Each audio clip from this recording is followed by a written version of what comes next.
Wong bakulan. Tapi lah sing penting ilmune duwe. Iya ning nyantri. Ilmune duwe. Bahasane iki nek kono bakule omongno sik aja kok terus ning tebireng sak wulan, poso sak wulan. Wong lek pengin pinter srawungo karo wong pinter.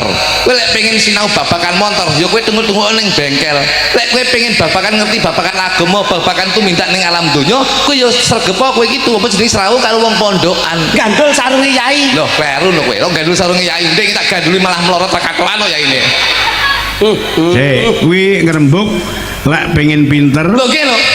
Lek pengen dalang, lho, srawungo wong pinter, pengen dalang yo srawungo karo Pak Dalang, sok ben mesti dadi dalang kondang. Saiki aku tak teka. Napa? Lek kowe pengen wong wedok, Lho, coba tuku. kejaba bojomu. Lek kowe pengen wong wedok piye? lho, yo mek demok akal. Heh? Medeni omongan iki aku. Ayo. Pak Minto, wong ki mujudke syukur iki ngeten iki Pak Minto. Wong ki wis diparingi jatah awake dhewe dening Gusti Allah Subhanahu wa taala, paribasane mulya duwe wong wedok siji, ya kudu dimulyakne. Dalam bahasa Inggris sudah mengatakan bahwasanya happy wife, happy life. Rupane kaya penisilin kaya dadak. Penisilin matamu.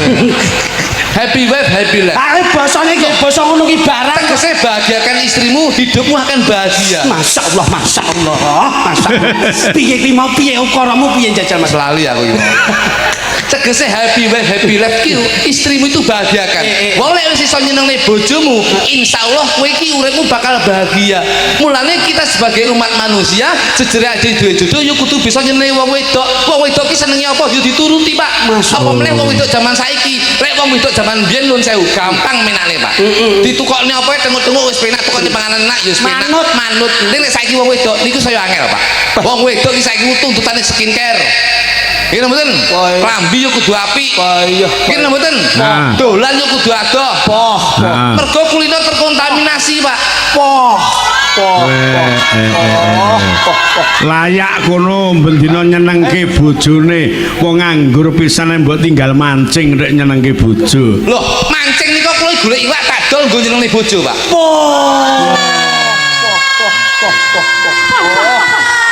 Pak, Pak.